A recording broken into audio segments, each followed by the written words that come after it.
Таджикистан стал третьим в танковом биатлоне Армии-2020.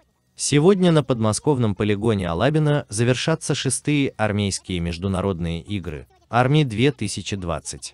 Завершатся они самым массовым и зрелищным конкурсом «Танковый биатлон», в котором примут участие танкисты первого дивизиона, экипажи России, Беларуси, Китая и Азербайджана.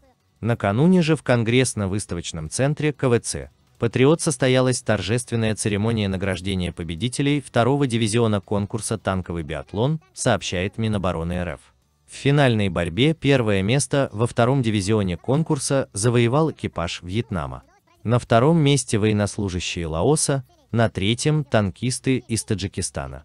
Все члены экипажей второго дивизиона, занявшие призовые места, были награждены медалями и памятными подарками от организаторов игр, а команде Вьетнама был вручен переходящий кубок танкового биатлона. В абсолютном большинстве соревнований победителями вышли команды и экипажи России. Второе место в текущем общем зачете занимают военнослужащие Беларуси, третье – команды Узбекистана.